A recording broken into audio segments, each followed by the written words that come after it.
मंगल भगवान वीर मंगल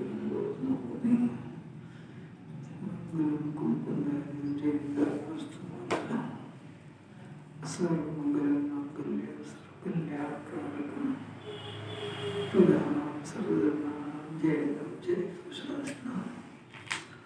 नमस्ते सदाय सर्वव्याचकास्ते चित्सुभावः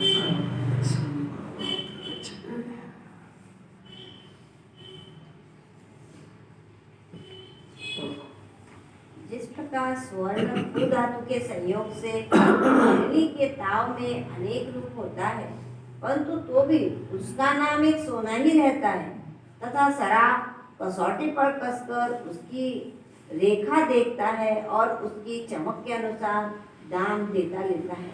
उसी प्रकार अरूपी महादीप्तवान जीव अनादिकाल से उद्गल के समागम में नव तत्व रूप दिखता है, परंतु अनुमान प्रमाण से सब हालत में ज्ञान स्वरूप एक आत्मा नाम के सिवा और दूसरा कुछ नहीं है।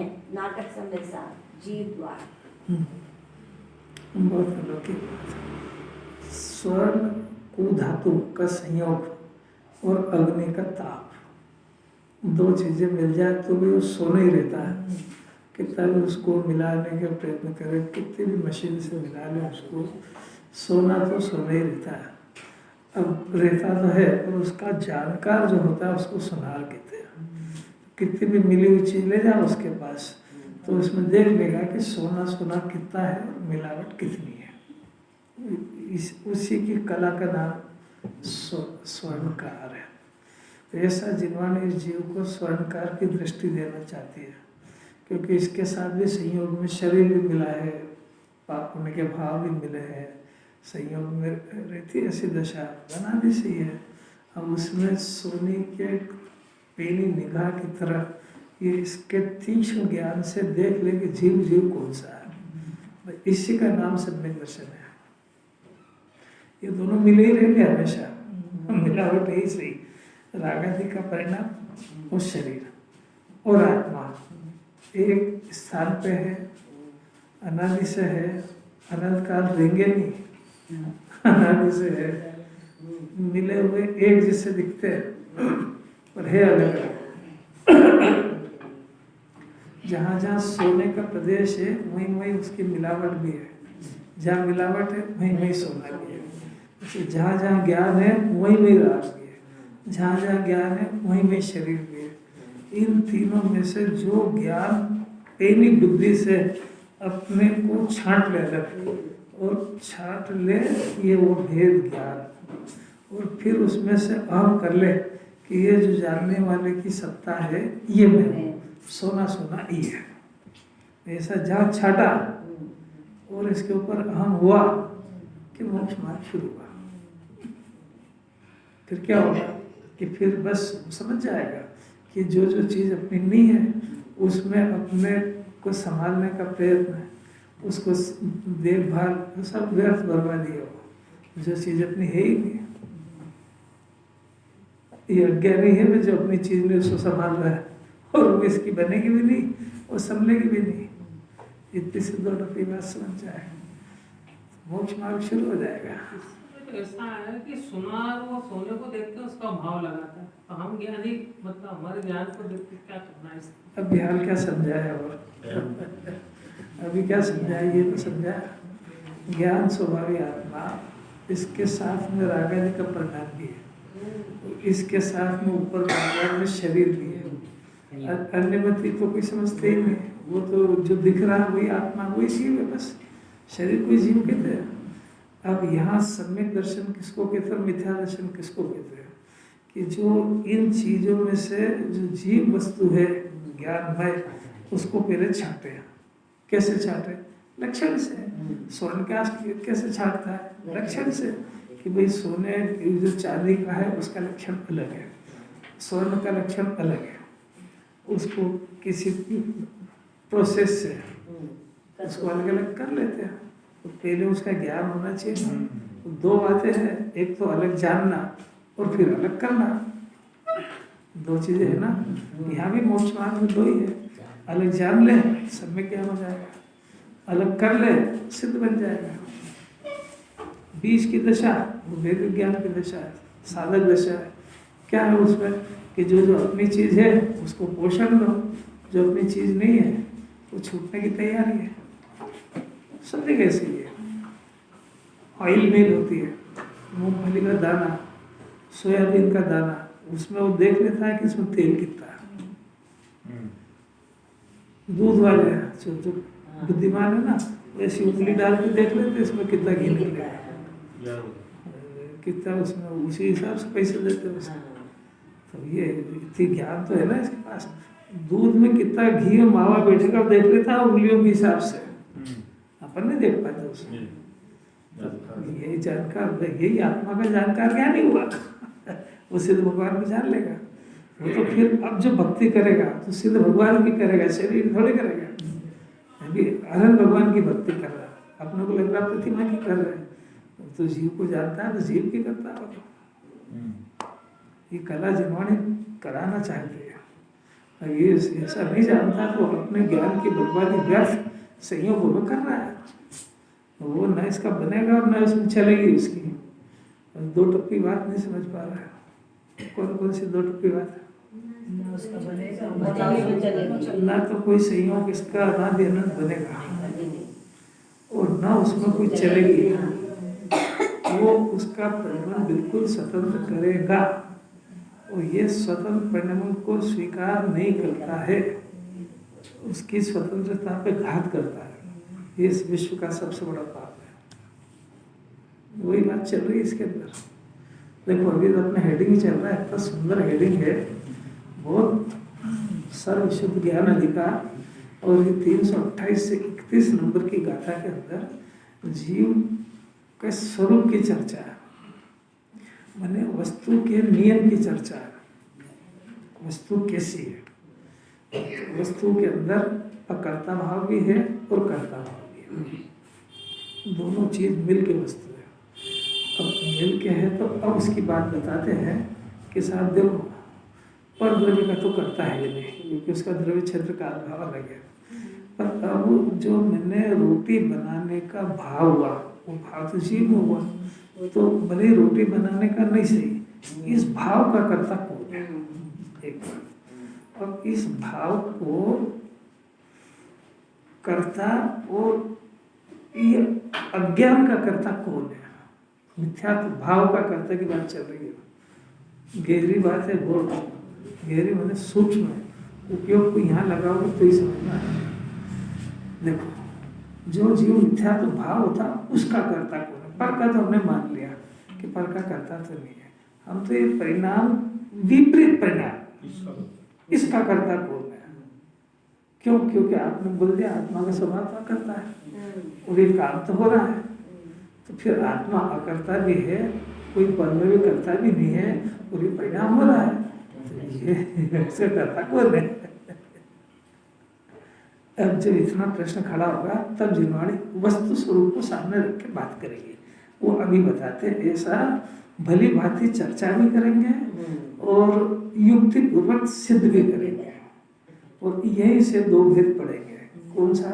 कि जो भाव कर्म का कर्ता अज्ञानी है, ज्ञानी को मिथ्या दर्शन है ही नहीं, इसलिए उसका कर्ता नहीं है। रागादि भाव, हाँ रागादि का कर्ता है, जितना जितना है वो सब बात अब आएगी। जरा चार गाथा पढ़ लो। विचक्तंजलि पयली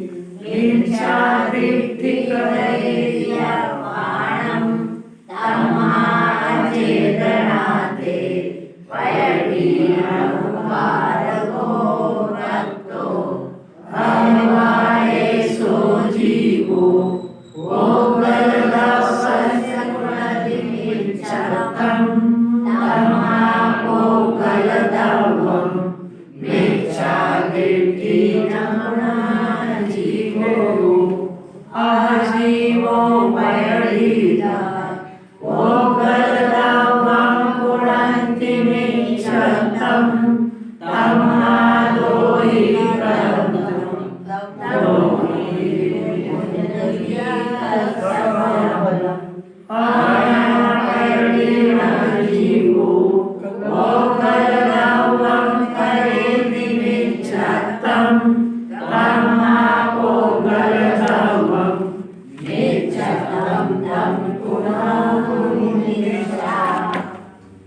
ये पढ़ते ले चाहे हाँ, गाथा देखो, यदि मिथ्यात्व नामक मौनी कर्म प्रकृति आत्मा को मिथ्या दृष्टि करती है, ऐसा माना जाए तो तुम्हारे मत में अचेतन प्रकृति मिथ्यात्व की कर्ता हो गई, इसलिए मिथ्या भाव अचेतन सिद्ध हुआ। पहली गाथा में एकदम एटम बम है। जीव जो है उत्पाद व्यय ध्रुव युक्तम सत्य, उत्पाद व्यय भी होता है इसमें और ध्रुव रूप से कायम पे रहता है। अब जो उत्पाद व्यय है इसमें उत्पाद व्यय ही पर्याय के नाम है, पर्याय का उत्पन्न होना, पर्याय का व्यय, और ध्रुव रूप से आत्मा को कायम रहना। अब ये उत्पाद और व्यय में दो तरह का उत्पाद व्यय होता है, एक जीव का स्वाभाविक उत्पाद व्यय ज्ञान दर्शन की पर्याय, और एक वैभाविक उत्पाद व्यय रागादि परिणाम। दो तरह का है, एक मिथ्यात्व और एक रागादि। मिथ्यात्व और रागादि दो तरह के परिणाम जीव होते हैं, एक तो परद्रव्य को अपना मानना और एक उसकी कर्ता बुद्धि, उसके पीछे का राग, ये तीन परिणाम होते हैं। और एक जीव का ज्ञान दर्शन होता है, दो एक साथ चलते हैं। अब एक तो स्वाभाविक परिणाम है और एक वैभाविक है। अब उस वैभाविक परिणाम का कर्ता कौन है, ये बात चल रही है। सुबह तो ज्ञान दर्शन के प्रयास में हो रही है, और रागादि का परिणाम ये उल्टा परिणाम है। इतना अब ठीक है। अब दूसरी बात कि जगत के अंदर जो दो परिणाम पाए जाते हैं, यानी जीव में परिणाम हुआ और एक जगत के अंदर सारे पुद्गल पदार्थ में परिणाम हो रहा है, ऐसे जगत का स्वभाव है। तो ऐसा जगत का स्वभाव होने पर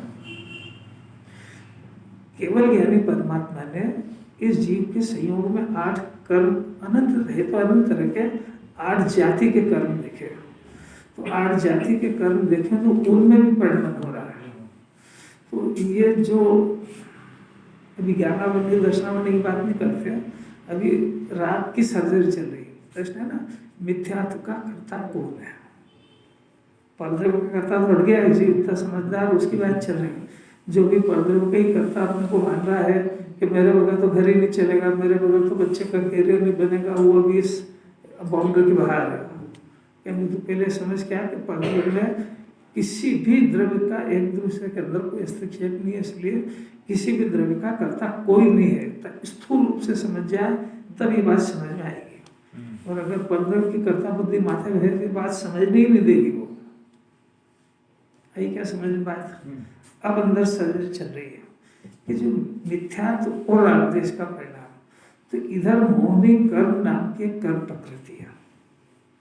मोहनी कर्म, ज्ञानावर्णी दर्शनावर्णी वेदनी सब कर्मों की बात नहीं कर रहे, सिर्फ मोह की कर रहे हैं। मोहनी कर्म की प्रकृति है, इसमें 2 भेद है, एक दर्शन मोह की प्रकृति, एक चारित्र मोह की प्रकृति, यानी उसका स्वभाव।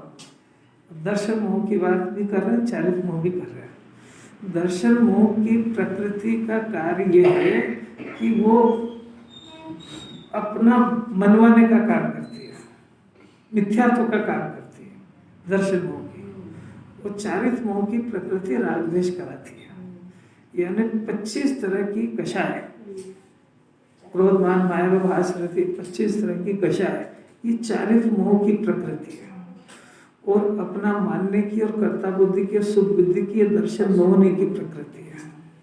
थोड़ा सा करना नहीं होगा पर समझ में आएगा, आखिर समझना तो पड़ेगा। इसको नहीं समझ में आए तो बार बार प्रयत्न करना पर समझना तो पड़ेगा, क्योंकि जीव का फंक्शन है इसके अंदर।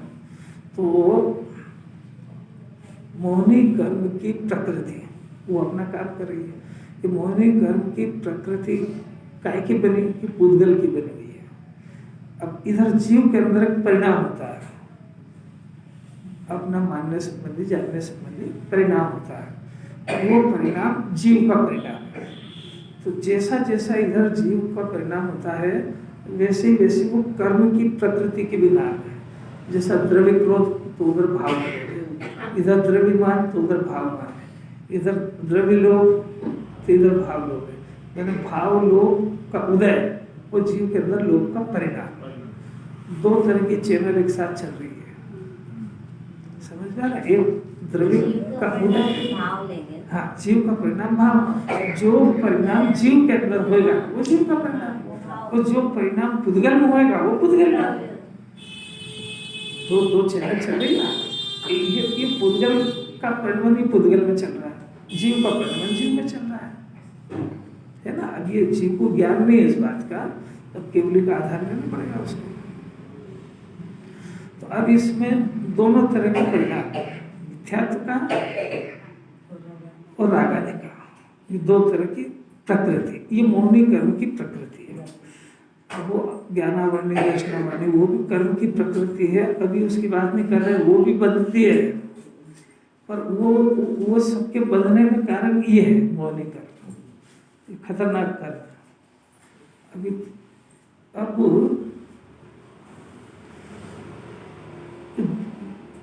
मिथ्या दर्शन, तो इसमें ये मिथ्यात्व, इसमें तीन पर्याय शामिल हुई, मिथ्या दर्शन, मिथ्या ज्ञान और मिथ्याचार।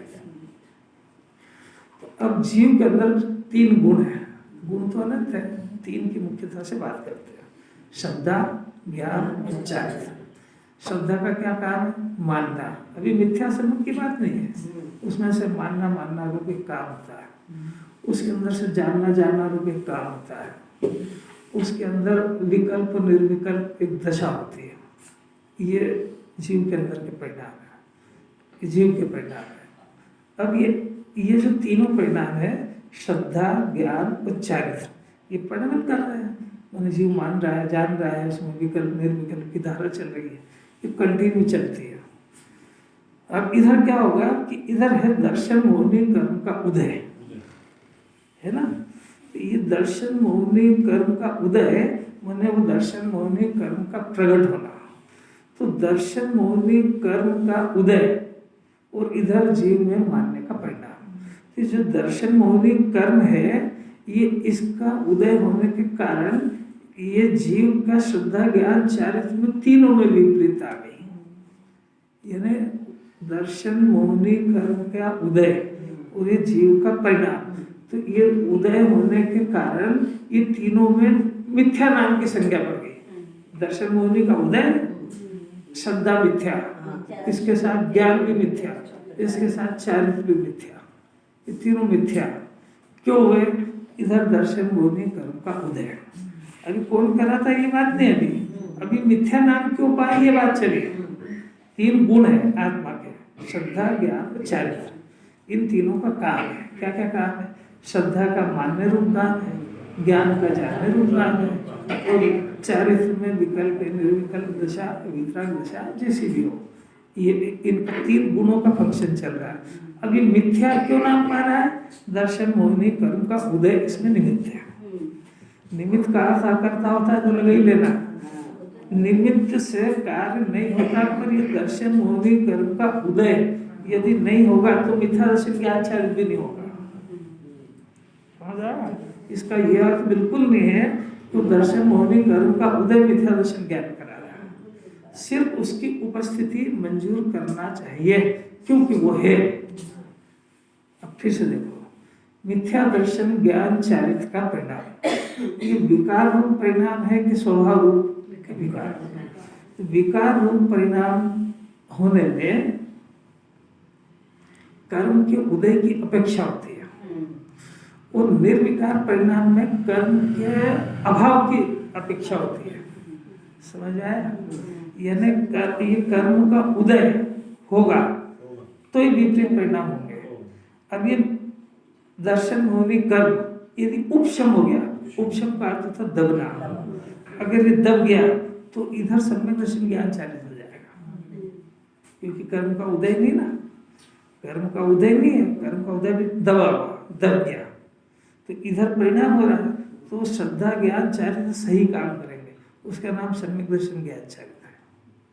और कर्म का उदय है तो इधर मिथ्या दर्शन ज्ञान चारित्र का परिणाम, वो कराता है कि वो नहीं कराता है, अभी दूसरा प्रकरण है। अभी जितना समझा रहे वैसा समझते जा रहे कि कर्म, ये विकारी परिणाम के अंदर कर्म के उदय की अपेक्षा लगती है, कर्म के उदय के बिना विकारी परिणाम नहीं होता है, और कर्म के उदय से नहीं होता है।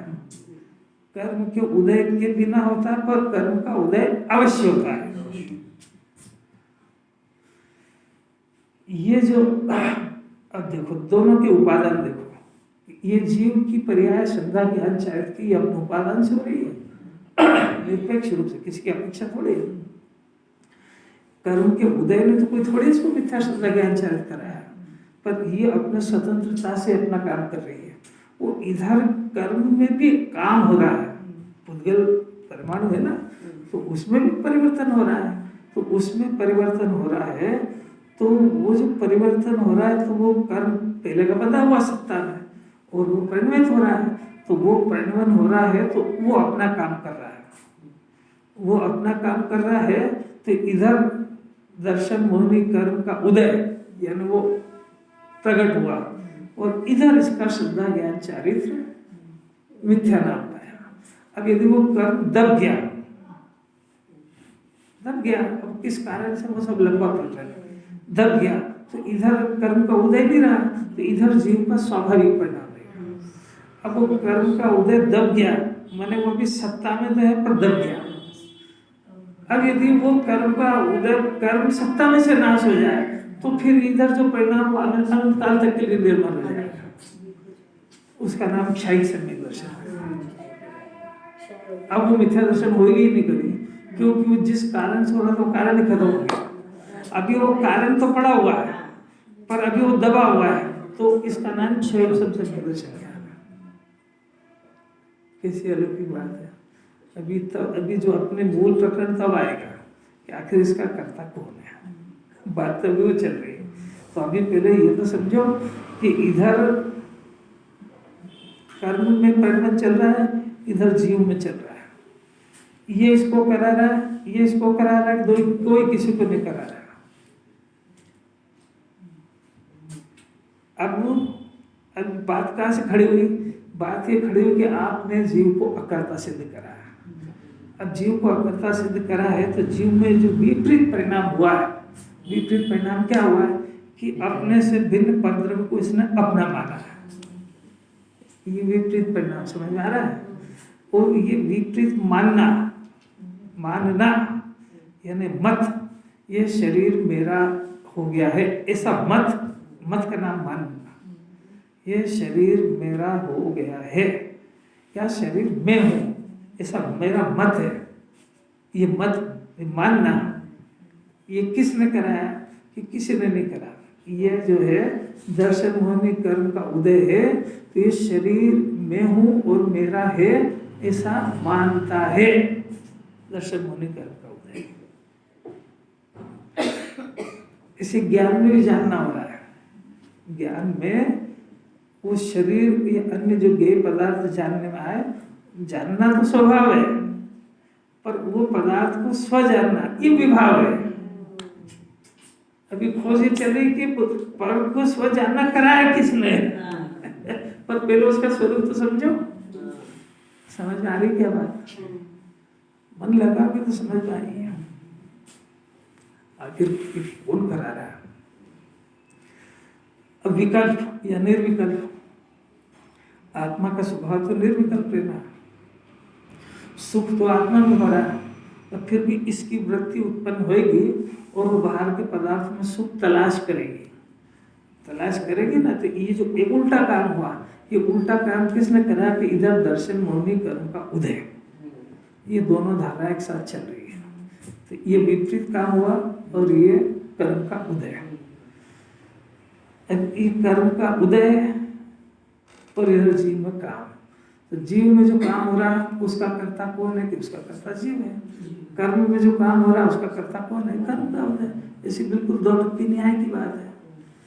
अब ये जीव को अभी जिनवाणी में इतनी धुन लगाई कि जीव वह करता है। 320 में थे कह दिया समूह निद्रा का भी करता नहीं है, मोक्ष का भी करता नहीं है।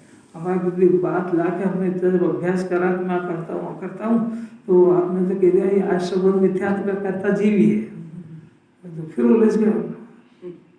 तो नहीं तो ये प्रश्न आ जाएगा ना, जीव चार गति क्यों घूम रहा है, ये मिथ्यात्व भी कौन करा रहा है, ये कषाय भी कौन करा रहा है। तो कषाय से समझ में आ जाएगा। इसको मिथ्यात्व का तो परिणाम समझ में नहीं आता है, क्योंकि मिथ्यात्व का परिणाम निर्विकल्प होता है। और ये 25 तरह की कषाय है ना, इसका ज्ञान को, इसको परिचय है भाई, दोनों के फंक्शन एक जैसे होते हैं। तो राग आदि के परिणाम से समझना है इसको, समझाना मिथ्या दर्शन। देखो अपना प्रश्न हेडिंग ही चल रहा है, मिथ्यात्व आदि, यानी मिथ्यात्व भी और कषाय भी, दोनों का कर्ता कौन है, ये प्रश्न चल रहा है। और मिथ्यात्व जो है वो प्रतीति रूप निर्विकल्प प्रवृत्ति है, समझ। मिथ्यात्व की प्रवृत्ति निर्विकल्प प्रवृत्ति होती है, यानी जैसे शरीर को अपने नाम को पढ़ने में माना तो उसको याद नहीं करना पड़ता, उसको धारा प्रवाह चलता है, जो नाम माता पिता रखते हैं उसको याद नहीं करना पड़ता, इसको कहते हैं प्रतीति। और दूसरा कुछ काम हो तो उसको याद करना पड़ता है। ऐसे बारीक सूक्ष्म जरा सब एक एक गुणों के फंक्शन को समझना चाहिए। मन लगेगा तो उबासी भी नहीं आएगी, नहीं लगेगा तो आएगी। ताकत बहुत है ना, क्योंकि आरोपी विषय है, तो मन को संभालना समझने में लगाना बहुत ताकत की बात है। और आपके किसी के चेहरे पर प्रसन्नता लगेगी तो फिर मेरे को समझाने का भाव होता है, और नहीं लगे तो ऐसा लगता है इसको समझ तो आएगी नहीं, कुछ हम भूले जा रहे हैं क्या। केजी का स्टूडेंट और एमए की क्लास चल रही है तो फिर क्या पढ़ा है उसको। पाटनी जी प्रेजेंट हियर दोनों। अब देखो बात कि आत्मा को अकर्ता कहा और ये परिणाम करता है ना। और ये इधर ये कर्म का उदय, ये हुआ निमित्त। अब इसके बिना मिथ्या दर्शन होता नहीं है, और ये कुछ कराता नहीं है, ये सिद्धि कर रहे हैं। क्योंकि इधर सीधी दो टप्पी बात है, जीव में जो परिणाम हो रहा है उसका कर्ता जीव है, पुद्गल में जो हो रहा है उसका कर्ता पुद्गल है। अब ये कर रहा है, परंतु ये मिथ्या दर्शन की विपरीतता किसने कराई। ये जानना हो रहा है तो स्वभाव है, मानना हो रहा है तो स्वभाव है, तो शरीर को अपना मानना, ये बुद्धि कहां से खड़ी हुई। ये किसने कराई कि ये आत्मा ने भी नहीं कराई है। क्यों? क्योंकि आत्मा करता है।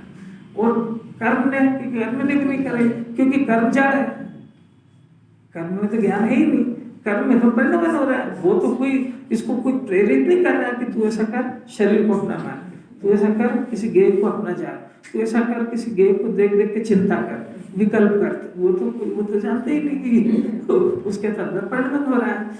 अब देखो, अब यहाँ से उसकी सर्जरी चालू होती है कि आत्मा के अंदर परिणामी भी है आत्मा और अपरिणामी भी है। आत्मा का स्वरूप ऐसा है, परिणामी और अपरिणामी। ये परिणमती हुई दशा का नाम पर्याय है। आत्मा समझाने के लिए द्रव्य पर्याय की जरा निश्चय की ज्यादा बातें आती है ना, तो अपन जो बातें करते हैं, आत्मा त्रिकाली ध्रुव है और विकार कहाँ हो रहा है कि विकार पर्याय हो रहा है। ये तो हम सब कहना सीख गए। जब हम पर्याय में विकार है तो ये कहने का अधिकार ही उसको होता है जो द्रव्य का जानकार होता है। समझ आई बात? क्योंकि इस आत्मा में एक हिस्सा ऐसा है जिसके अंदर विकार होता ही नहीं है, उस विकार नहीं होने वाले हिस्से का नाम द्रव्य है। तो जो द्रव्य का जानकार होता है वो बोल सकता है कि वो विकार पर्याय हो रहा है। बाकी ये जो बोलना सीख गया है विकार पर्याय हो रहा है, तो पर्याय किसकी है? आप कौन हो कि द्रव्य की है? हम तो शरीर है। तो फिर आ गया बाहर, अरे द्रव्य गुण पर्याय मिल के आत्मा होती है, शरीर की तो बात ही नहीं चल रही है।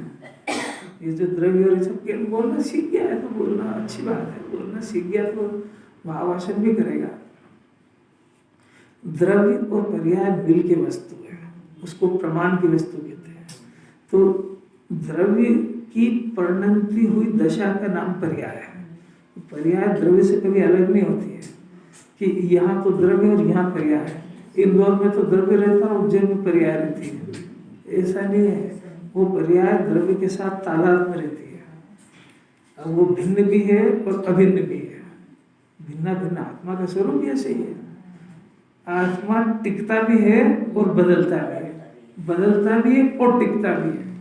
सब एक बात गलत नहीं, मतलब दो उस वस्तु में दो ही है तो क्या करेगा?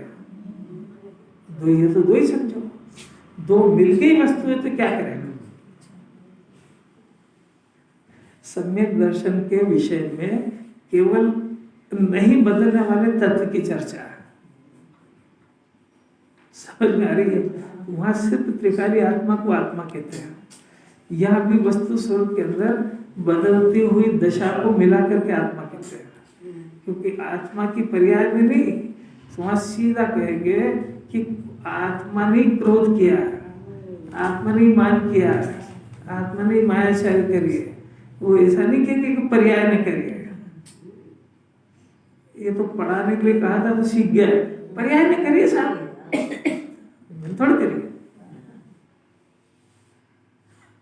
क्या क्या समझ में आ रहा है। अब वो ज्यादा द्रव्य की बात सुन ले तो बड़ी कठिन पड़ती है। द्रव्य गुण पर्याय मिल के आत्मा है, और मिल के आत्मा है तो आत्मा ही परिणमता है। प्रवचन सार में तो कहेंगे आत्मा ही क्रोध रूप से परिणमा, आत्मा ही मान रूप से परिणमा। और जो अपराध हुआ है तो के साथ देखो, ये रोटी जो अभक्ष्य खाया है ना, तो शरीर ने खाया, और डंडे भी शरीर ही खाएगा, तो नरक में कौन डंडे खाएगा। कि वो अभेद है, वो शरीर को अपना मानने वाला वो आत्मा ही है। तो जो शरीर की उंगली कटने पे जो दुख होता है ना, तो उसको वैसे ही दुख होएगा, यद्यपि वो शरीर में हो रहा, पर चूंकि तू शरीर को आत्मा मानता है, इसलिए उसकी बदलती दशा में तेरे परिणाम खराब होंगे। कुछ समझ में आ रही बात। द्रव्य पर्याय मिल के आत्मा है। अब जो द्रव्य पर्याय मिल के आत्मा, तो ये पर्याय क्रोध रूप परिणमित हुई तो पूरा आत्मा ही क्रोधी हुआ, पूरा आत्मा ही मानी हुआ, आत्मा ही लोभी हुआ, आत्मा ही मिथ्या दृष्टि बना। समझ आया। मिथ्या तो हुआ क्या है पर्याय में, पर पूरा आत्मा ही मिथ्या दृष्टि नाम पाएगा, पूरा आत्मा ही अज्ञानी नाम पाएगा, पूरा आत्मा ही क्रोधी मानी नाम पाएगा, क्योंकि द्रव्य पर्याय अभेद है। अब फिर से भेद करते हैं उसको, पहले अभेद समझो फिर भेद बताएंगे। अभेद समझ में आएगी फिर उसका भेद सही है, और अभेद को समझे बगैर भेद को समझा तो खाली भेद जितनी वस्तु मानेगा, अनेकांत नहीं होएगा। अंकित मजा आ रहा है, थोड़ा थोड़ा ही आएगा, अभी मुमुक्षु को नहीं आएगा तो किसको आएगा, समझना तो पड़ेगा ना उसको। तो अब शिष्य के प्रश्न पे आते हैं अपन। अब गुरुकुंदाचार्य इसको लेते हैं कि भाई ये जो विकार हो रहा है ना, कि ये कह रहा है कि विकार कर्म के उदय ने कराया, क्योंकि मेरे अंदर तो आत्मा में तो है नहीं। अब उसका पहले 328 नंबर की गाथा में जवाब दिया कि यदि मिथ्यात्व नामक मोहनी कर्म की प्रकृति आत्मा को मिथ्या दृष्टि करती है, ऐसा माना जाए, क्योंकि मैं तो अकर्ता हूँ। समझ में आया। आपने करता तो मैं ना करता मान लिया। अब मिथ्यात्व किसने करा। मिथ्यात्व के अंदर मिथ्या दर्शन, मिथ्या ज्ञान, मिथ्या चारित्र, तीनों परिणाम, और समस्त 25 तरह के राग आदि के परिणाम, क्रोध मान माया लोभ पाप पुण्य, सब परिणाम सब आ जाएंगे। ये परिणाम आत्मा तो अकर्ता है। अब ये परिणाम हो रहे हैं तो आचार्य खोज करा रहे हैं कि भाई ये परिणाम दर्शन मोहनी की प्रकृति या चारित्र मोहनी की प्रकृति ने आत्मा को करा, ऐसा माना जाए, क्योंकि आत्मा तो करता है। और अब तू ऐसा मान रहा है कि ये कर्म ने करा है। यदि उन्होंने कराए हैं तो तुम्हारे मत में अचेतन प्रकृति मिथ्यात्व भाव की कर्ता हो गई, तो आत्मा ही अचेतन हो गया। समझ में आया क्या। नहीं आया। यहाँ जो परिणाम हो रहा है, तो आपने तो समझाया अभी तक कि आत्मा तो करता है, बिना करता सीखा। अब ये जो परिणाम हो रहा है मिथ्या दर्शन का, तो पहला तो ये है कि साहब मैं तो अकर्ता हूँ, फिर दूसरा पर्याय करती है, पर्याय करती है तो भी हट गया। अब इसका काम तो हो रहा है, मिथ्या दर्शन, मिथ्या ज्ञान, मिथ्याचार्य, विषय की आग में जलना, ये तीनों काम तो हो रहे हैं। अब तुमने तो अपने आप को कर्ता मान लिया, तो इस काम का कर्ता ढूंढ के बताओ। तो पहला तो अज्ञानी जीव जो मोक्ष मार्ग में आए ही नहीं, वो तो अपने हर दुख के लिए परब्रह्म को जवाबदार समझता है, वो तो अपने एजेंडे में ही नहीं है। यहाँ कह रहे हैं पर भी कोई जवाबदार नहीं है। जो ऐसा समझा है उसकी बात चल रही है, क्योंकि वो तो गलत समझ गया हो, तो क्योंकि इसकी समझ के ऊपर ही ट्रीटमेंट करेगा। अगर इसने दुख का कारण पर को जाना तो सुखी होने के लिए इलाज कहाँ करेगा? पर में करेगा वो। तो पहले ही पाई पे लड़ गया हो, तो दुख का कारण था ही नहीं वो कि दुकान नहीं चल रही है, ऐसा था, गाँव है, शरीर में रोग है, बच्चे नहीं सुनते हैं, तो अपने ज्ञान की सारी सामर्थ्य वहाँ करने में लगाएगा कि धन के अभाव में दुखी है तो धन करो, और वो तो कारण गलत हो गया हो। कोई बात समझ में आ रही क्या? इसकी समझ के ऊपर सारा सुख दुख का पॉइंट निर्धारित है। ये जिसको अपने दुख का कारण समझेगा उसमें इलाज करेगा, क्योंकि दुख तो सहन नहीं होता इससे। अब दुख के कारण आत्मा तो है नहीं, क्योंकि आत्मा को तो करता है धुन लगा दी, और परद्रव्य वो कह रहे वो तेरी सत्ता की बाहर है। तो फिर आया कि अब जो ढूंढता ढांढता ये जिनवाणी पढ़ के ये कर्म है मेरे अभी दर्शन मोहिनी कर्म का उदय और ये असत्ता का उदय, ये दुख का कारण है। ऐसे शिष्य की बात चल रही है कि देख तेरे अंदर ये विपरीत मानना, जानना, आकुलता, क्लेश का परिणाम है। ये परिणाम यदि कर्म का उदय कराए तो कर्म का उदय तो जड़ है और तू चेतन है, तो वो जड़ जो है वो जड़ का काम जड़ में ही होता है, वो जड़ का काम चेतन में नहीं होता है, वो चेतन का जड़ में भी नहीं होता है, क्योंकि सब अपनी अपनी मर्यादा में अपना अपना काम करते हैं। वस्तु स्वरूप ऐसे ही है।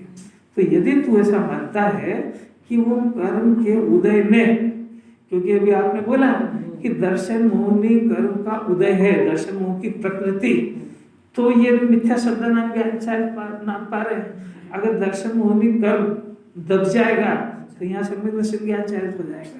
तो इसका स्पष्ट अर्थ है कि वही करा रहा है। यदि मोहिनी कर्म ने मेरे को कराया तो मैं अचेतन हो जाऊंगा, क्योंकि वो मैं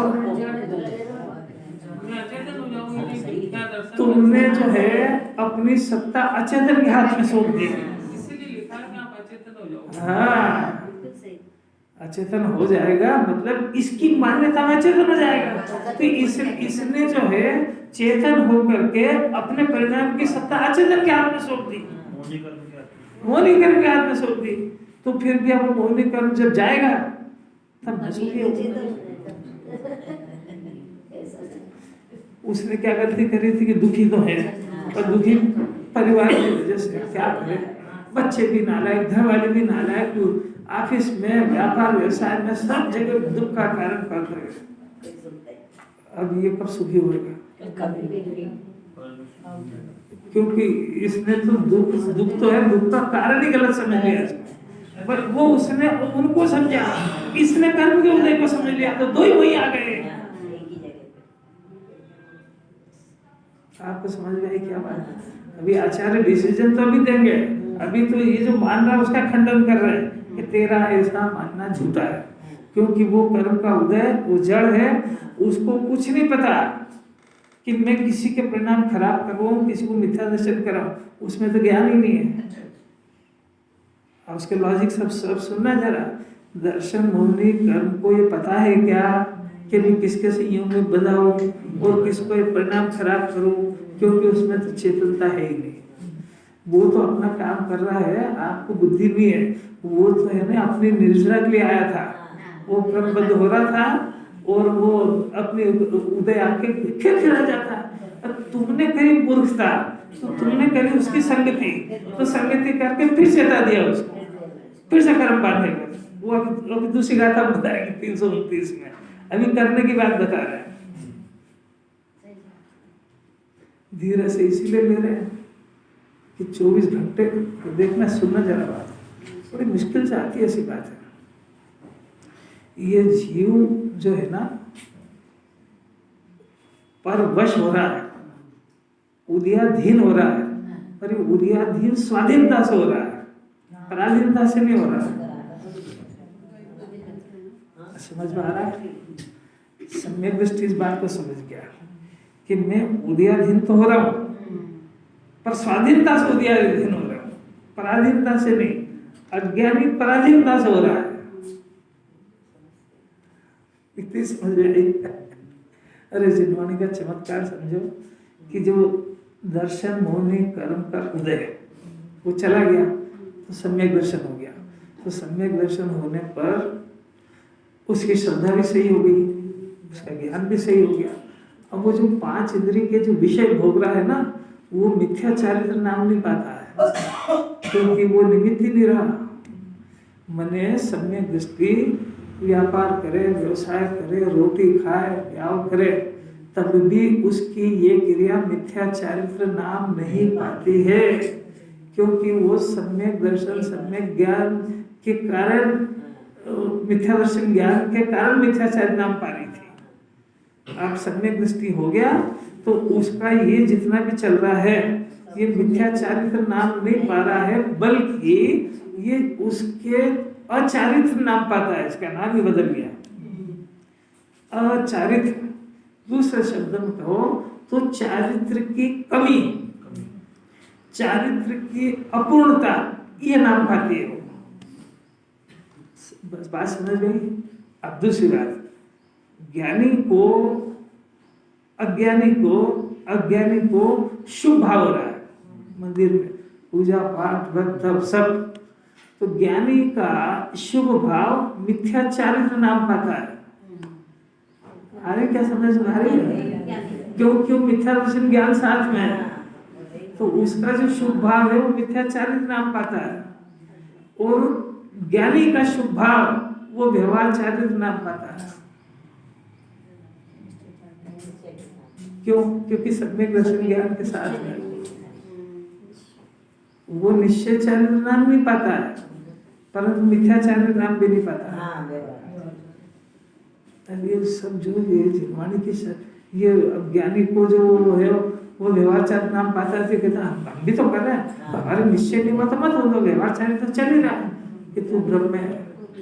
मिथ्या दर्शन ज्ञान साथ में होने की वजह से मिथ्या चारित्र नाम पाता है, और वो ज्ञानी जो हो गया है तो वो 5 इंद्रिय के विषय पे भोग रहा है ना, तो मिथ्या चारित्र नाम नहीं पाता है, क्योंकि वहां परिभाषा लागू हो गई कि आत्मा के आश्रय से चारित्र प्रकट होता है, और आत्मा में लीनता का नाम चारित्र है, तो उसके चारित्र की शुरुआत तो हो गई है, पर आत्मा में लीनता की कमी का नाम अचारित्र है, मिथ्या चारित्र नहीं है, और इसका तो मिथ्या चारित्र नाम पा रहा है। असल एक बात समझना भाई, आखिर जिनवाणी का आशीर्वाद है कि वो विषय भोग रहा तो भी मिथ्या चारित्र नहीं कह रहा है, वो भी पूजा कर रहा है तो मिथ्या चारित्र नाम पा रहा है। इस समय दर्शन ज्ञान की जगत को महिमा नहीं है। गड़ी चल रही बहुत, तो इस अभी तो सिर्फ इसके परिणाम का कर्ता कर्म नहीं है, पर तो इसको छुड़वा ही दिया। इतने बड़ी सर्जरी में आचार्य पहले ही सिद्ध कर चुके हैं, आत्मा अकर्ता है, क्योंकि त्रिकाली वो अपनी पर्याय की करता नहीं, अभ्यास तो सबको कहा कि मोक्ष का भी करता नहीं, समझ रहा तो भगवान बन के बैठा है, होम परमात्मा छोड़कर नक्की करके बैठा हुआ था, इसलिए उसके अंदर तो कुछ है नहीं। अब इसका परिणाम, इस परिणाम का मिथ्या दर्शन ज्ञान चाहे प्लस कषाय, ज्ञानी को तो मिथ्या दर्शन है ही नहीं, पर कषाय तो है ना, तो कषाय आदि का परिणाम है, उसका कर्ता कौन की बात चल रही है कि जगत तो कोई है ही नहीं। अब कर्म के उदय के ऊपर आए, क्योंकि आपने वस्तु स्वरूप बताया कि वो कर्म के उदय के बिना होता नहीं और कर्म का उदय कराता नहीं, तो कर्म का उदय होता है और ये परिणाम हो रहा उसकी उपस्थिति में कर्म कराता है, ऐसा मानता है। तो आचार्य कह रहे हैं भाई वो कर्म अचेतन है और तू चेतन है, तो चेतन के अंदर होने वाला समस्त कार्य चेतन का होता है और अचेतन में होने वाला सब काम अचेतन का होता है। तो अचेतन चेतन को कैसे करेगा? ये पूजा में ही बोलते हैं, जब चेतन की परिणति सब अपने अपने होती है।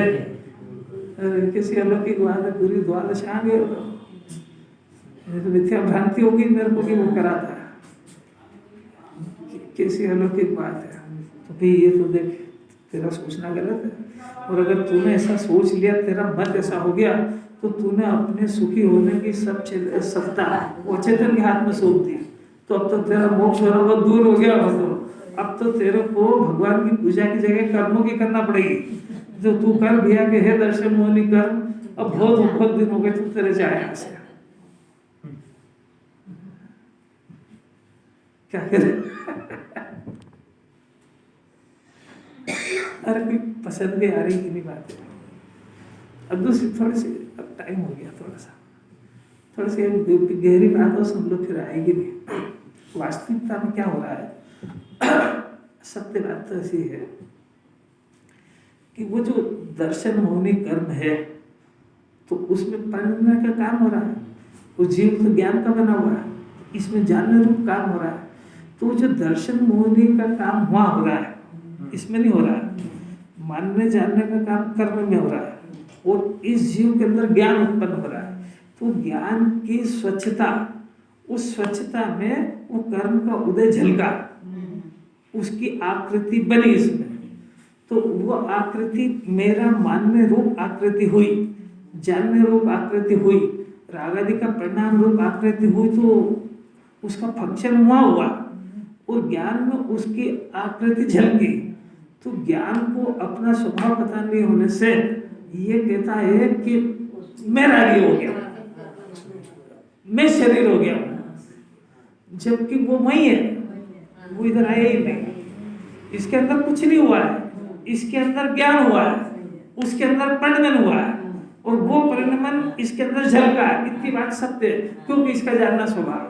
तो इसके अंदर वो झलकने से इसने ये घोषणा कर दी कि मैं शरीर हो गया हूँ, मैं रागी हो गया हूँ। तो वो शरीर रागी हुआ कि नहीं हुआ, वो तो ज्ञान ही रहा है। क्योंकि ज्ञान में अगर शरीर या राग घुस जाता है तो जीव जड़ हो जाता है या चेतन हो जाता है। तो जीव का जिंदापना ये बताता है कि तूने भले ही माना हो पर वस्तु कभी नहीं बदलती है।